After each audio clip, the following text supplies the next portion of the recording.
La clase de hoy, miércoles 10 de mayo, la vamos a hacer asincrónica y lo que voy a hacer son pequeños videos para que sea más sencillo, para que ustedes puedan comprender la materia. La clase de hoy trata sobre escuelas de pensamiento ecológico en las ciencias sociales. Es un texto de Darcy Víctor Tétrault que escribió en el 2007 y que resulta muy interesante y sobre todo importante para el curso porque esto es geografía ambiental. Y como yo les he dicho, la geografía ambiental, bueno, la geografía en principio es una ciencia social, por lo menos en Costa Rica. Hay otras escuelas en otras universidades donde pertenece más a la Facultad de Artes y Letras. Y bueno, hay algunas que podrían ser una minoría que está dentro de las facultades de ciencias naturales, ciencias de la tierra, ciencias exactas, como ustedes lo quieran ver.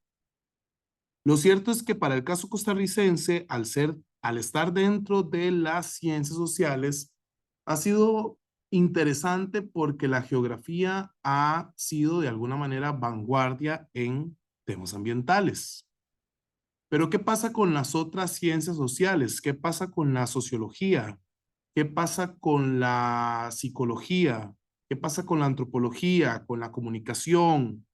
¿Qué pasa con la historia, por ejemplo? Sobre todo, ¿qué pasa con estas otras disciplinas en cuanto al estudio de lo ambiental?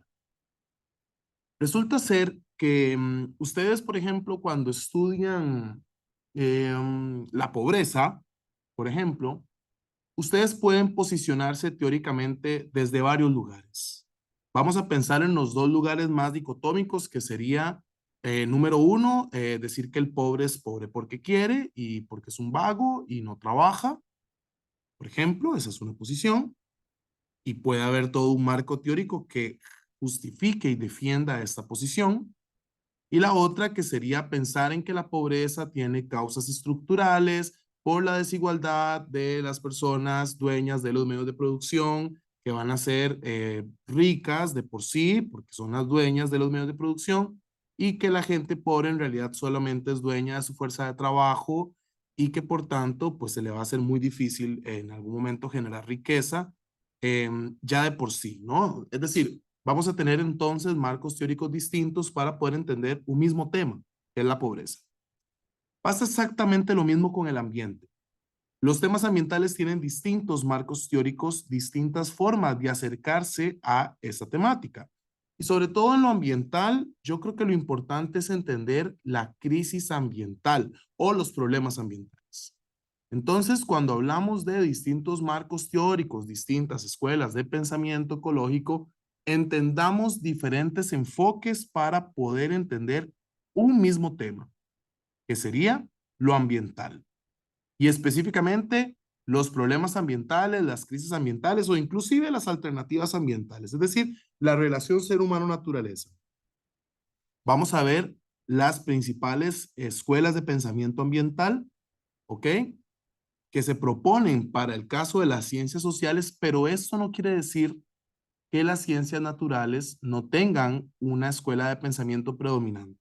¿De acuerdo? Entonces, voy a ir haciendo videos cortos con cada una de las escuelas de pensamiento. Vamos a empezar con la primera. La primera escuela de pensamiento es el modelo dominante de desarrollo sustentable o desarrollo sostenible. Tenemos otras cuatro más, que son la economía ambiental, la economía ecológica, la ecología política y la agroecología. Sobre cada una de estas voy a hacer un pequeño video para que ustedes puedan ir entendiendo. En este video vamos a hablar del modelo dominante de desarrollo sustentable o desarrollo sostenible. Yo les he contado en clase que hay toda una discusión teórica de la diferencia entre sostenibilidad y sustentabilidad. Lo cierto es que hay otras personas que defienden que es un simple problema de traducción sobre la palabra sustainable, es sustainability y que realmente no debería haber como gran diferencia. Porque al final las dos están partiendo de utilizar los recursos, pero salvaguardando recursos para las generaciones futuras. Eso es la definición per se. Ahora, definitivamente se le llama modelo dominante porque la gran mayoría de escuelas, facultades, carreras, disciplinas van a utilizar este marco teórico sin cuestionar que existen otras formas de entender lo ambiental.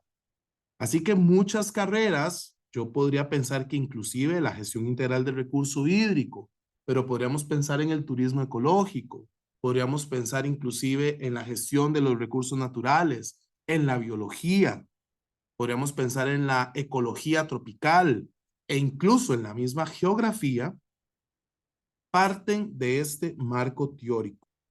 Es decir, están posicionadas teóricamente desde la noción del desarrollo sostenible. Lo que quiero que quede claro en la clase de hoy es que este es un marco teórico y no el único que hay. Existen más. Hay otras formas de entender lo ambiental. Hay otras formas inclusive de posicionarse críticamente frente a lo ambiental, porque el desarrollo sostenible tiene lo suyo. Tiene sus cosas, digamos, positivas y tiene también sus cosas negativas. Ustedes recordarán en la clase que esto aparece a partir de los 70 en la Conferencia de Estocolmo con la creación del Programa de las Naciones Unidas sobre el Medio Ambiente. Ustedes recordarán que ahí empieza la preocupación sobre los temas ambientales y la crisis, pero también recordarán que en ningún momento hay un cuestionamiento al modelo económico, ¿cierto? O sea, realmente lo que está pasando es que se acepta la crisis ambiental, pero no se acepta que la, digamos, solución ante los problemas ambientales es modificar el modelo económico. El modelo económico, estamos hablando del capitalismo. Entonces, realmente al final, las alternativas que se hacen desde este modelo, por lo menos desde los 70s, han sido discursivas y paliativas, ¿de acuerdo? Cuando hablamos de paliativo, es como cuando ustedes se cortan el brazo, realmente hay que ir al hospital a coserles, pero se ponen una curita creyendo que así se va a sanar la herida, cuando realmente eso pues no es la solución.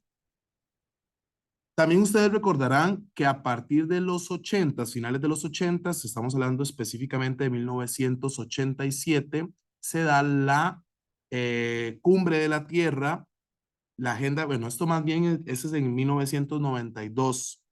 Realmente lo que pasa en el 87 es que se elabora el informe Brundtland, Nuestro Futuro Común, donde se propone por primera vez el concepto de desarrollo sostenible, ¿cierto? Y ustedes recuerdan, en realidad es un concepto, yo les decía, muy progre en el sentido de que por primera vez a partir de este concepto se está planteando que es necesario la modificación de el crecimiento por crecimiento, ¿verdad? El acumular por acumular y que realmente hay que buscar alguna estrategia para que no se agoten los recursos naturales y no solo eso, porque además del agotamiento de los recursos naturales, hay que recordar que se está utilizando también a la naturaleza como un receptorio de desechos. Y eso está generando presión sobre el ambiente y por tanto presión sobre la gente, ¿verdad? Yo creo que eso es bastante claro con el desarrollo sostenible y me parece que esto es como positivo en ese sentido. Sin embargo, en el momento en que las Naciones Unidas y los países desarrollados adoptan este discurso, le van a hacer algunas modificaciones. La principal modificación que le van a hacer es quiénes son los responsables de la crisis ambiental. Y eso ya lo hemos hablado en clase, ¿verdad? Se dice que los responsables de la crisis ambiental son el sur global, es decir, el tercer mundo, y que por tanto la crisis ambiental no es producto del crecimiento económico. El crecimiento económico debería seguir, pero hay que buscar alternativas ambientales para que el sur global sea sostenible en términos ambientales. Por eso es algunas características como la innovación tecnológica o la transferencia tecnológica desde el norte hacia el sur, una gestión integral de los recursos naturales, una reducción de la tasa de crecimiento de la población mundial, entendiendo que la población mundial es la responsable de la presión sobre los recursos naturales. Y yo les he dicho que acá puede ser que tengamos un poco de afinidad con estas ideas de decir, bueno, sí, es que tanta gente es la que está haciendo tanta presión, pero también es importante recordar que hay que posicionarse éticamente y decir, bueno, pero ¿qué vamos a hacer con la gente, no? ¿La vamos a matar o qué? Y bueno, la cooperación internacional también va a ser una característica principal de esto que me parece positivo, en el sentido de que es importante que haya cooperación internacional para resolver la crisis ambiental, que es global, Y también me parece a mí, y creo yo que para ustedes también, la elaboración de instrumentos jurídicos ambientales para poder precisamente encontrar formas en que los estados garanticen una gestión sostenible del ambiente. O sea, como les digo, hay cuestiones acá que son positivas, son rescatables. Hay otras cuestiones que son muy cuestiones cuestionables, valga la redundancia, sobre todo quiénes son los verdaderos responsables de la crisis ambiental. Definitivamente ahí es donde está el tema, ¿no? Bueno, yo les pongo este extracto del informe Brundtland, donde dice que el desarrollo sustentable es un desarrollo que satisface las necesidades del presente sin disminuir la habilidad de las generaciones futuras de satisfacer las suyas. Contiene dos conceptos claves: el concepto de necesidades, realmente necesidades básicas de los pobres, las cuales deben tener prioridad, y la idea de que el estado de la tecnología y la organización social actual impone limitaciones al ambiente en cuanto a su habilidad de satisfacer las necesidades del presente y del futuro. Vean ustedes, hay una cuestión acá que tiene que ver con necesidades, pobreza y tecnología. Esas van a ser tres de las principales características a las que va a prestar atención el desarrollo sustentable, desarrollo sostenible, como ustedes le quieran decir. Entonces, bueno, lo que plantea el autor es una crítica y dice, bueno, está bien, estamos de acuerdo, pero entonces, ¿quiénes son los responsables de la degradación ambiental? ¿Los países pobres o las industrias de gran escala? Y es una pregunta que le dejo a ustedes como grupo. ¿Quiénes son los responsables? Son los dos, son los pobres, son las industrias. ¿Ok? Porque no es justo que solamente se aplique un marco teórico para resolver una de las dos cosas, y como diciendo que la otra en realidad no tiene gran responsabilidad, por ejemplo. El desarrollo sustentable definitivamente parte de la teoría neoclásica de la economía: crecimiento por crecimiento, acumulación por acumulación, ¿verdad? Obviamente va a partir de una cuestión un poco darwinista de que van a ser los que tienen mayor capacidad y mayor ventaja los que van a crecer más, ¿verdad? Y que eso va a generar ventajas sobre ellos en una forma en que se integran en el mercado mundial, ¿cierto? Y que se logran eliminar las barreras al comercio internacional, sobre todo a través de los TLC. Esas características clásicas, típicas del mercado capitalista, también las va a compartir el desarrollo sostenible. En ese sentido, el desarrollo sostenible no está haciendo una crítica al modelo económico. De ninguna manera, que son las mismas características: integración al mercado, eliminación de barreras de comercio internacional, especialización de productos con ventajas comparativas. Es lo mismo. Simplemente la diferencia va a ser que ahora lo ambiental también llega a ser una preocupación, porque al mismo modelo económico no le sirve quedarse sin recursos. ¿Ok? Ahora, el modelo económico no va a cambiar definitivamente, por lo menos desde adentro no va a cambiar.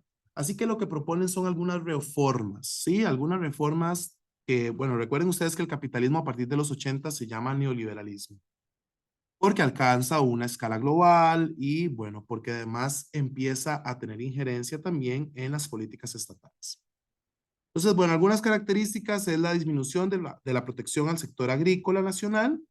Ustedes lo han visto en el caso costarricense, como cada vez más se flexibiliza, se liberaliza el sector agroindustrial, sí, agrícola, y por tanto se desprotege al pequeño productor, al campesino. Pero también hay cuestiones positivas, como la mejoría o el mejoramiento en los sistemas de salud y educación, aunque eso también lo podemos poner un poco en tela de duda para el caso costarricense. La renegociación y reducción de las deudas externas de los países del sur, especialmente los más pobres, que esto ustedes lo ven, lo han visto en historia con los préstamos con el Banco Mundial, con el Fondo Monetario Internacional, pero aquí es donde viene una cuestión que es muy típica de el neoliberalismo occidental, y es que estas agencias financieras como el Banco Mundial, el Fondo Monetario Internacional, prestan a los países pobres para que puedan pagar la deuda externa, pero se meten dentro de la política estatal, ¿verdad? Y eso es una característica muy particular del neoliberalismo occidental, lo digo así porque no necesariamente esas son características que comparte China, por ejemplo. Hay un aumento de la asistencia oficial para el desarrollo, un aumento del Producto Nacional Bruto, Producto Interno Bruto, ¿verdad? Y la implementación de tecnologías ecológicamente racionales. Y esto es muy característico, sobre todo va a tener mucha injerencia en la academia, ¿cierto? Es decir, cómo pensamos en tecnologías para poder sobrellevar la crisis ambiental en el sur global, principalmente. Esas son algunas de las características, ¿cierto? Entonces podemos pensar que la naturaleza es la que provee las materias primas, pero al mismo tiempo, como dice el autor, para el desarrollo sostenible, la naturaleza también es la receptora de desechos. Desde el desarrollo sostenible se proponen tecnologías ecoeficientes, pero en ningún momento se atañe o se logra intentar reducir el nivel de consumo del norte global, que es uno de los principales responsables de la degradación ambiental. Desde el desarrollo sostenible se trata de llevar un poco más hacia afuera los límites de la naturaleza, ¿cierto? Pero en ningún momento se trata de pensar en modos de producción y de consumo que sean realmente sostenibles. Entonces hay como balanzas, ¿no? Hay cuestiones positivas, hay cuestiones negativas de este modelo económico. Algo que para mí es bastante positivo del desarrollo sostenible es la promoción de la gestión de los recursos naturales. En esto sale disciplinas como la gestión integral del recurso hídrico, gestión de los recursos naturales, gestión de los recursos pesqueros, gestión de los recursos forestales, de ingeniería forestal, etcétera, etcétera.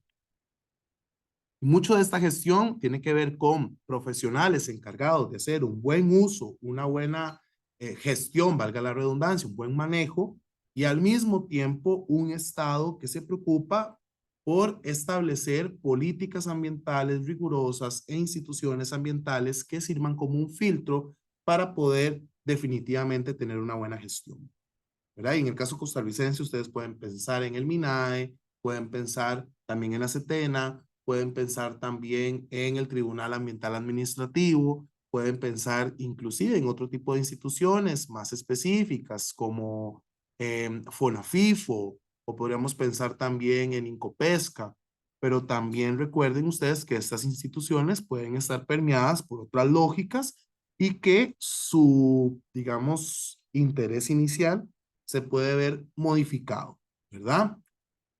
También es importante recordar que dentro del desarrollo sostenible es que se plantea la necesidad de que los países tengan sistemas nacionales de áreas de conservación, es decir, áreas silvestres protegidas. Esa es una de las características de la gestión de los recursos naturales y por tanto es una característica de del desarrollo sostenible como marco teórico, ¿verdad? Como gran modelo, digamos, teórico. Entonces, ¿qué vemos? Vemos varias características positivas, otras negativas.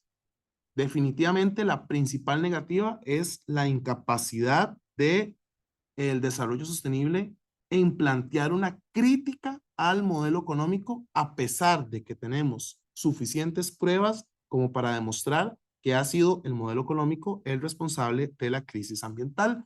Pero por otro lado tenemos características positivas como la implementación de leyes, de instituciones, de incluso desarrollo de disciplinas académicas e incluso la formulación de tecnologías ecoeficientes. Estamos hablando de energías renovables, estamos hablando también de plantas para la gestión, plantas potabilizadoras, por decir algún ejemplo, ¿verdad? En el norte global incluso existen otras ecotecnologías que podrían ser incluso impensables para el sur global, ¿verdad? Como ahora que se están implementando estos árboles artificiales, qué sé yo, que vienen planteadas desde este gran marco teórico del desarrollo sostenible. Esa es la primera escuela de pensamiento, desarrollo sostenible, desarrollo sustentable. Ustedes ya saben algo porque además está muy relacionado con la clase de grandes instrumentos. Todos esos instrumentos que vimos en aquella clase están ligados con este marco teórico. Ahora vamos a ver otro que es el siguiente.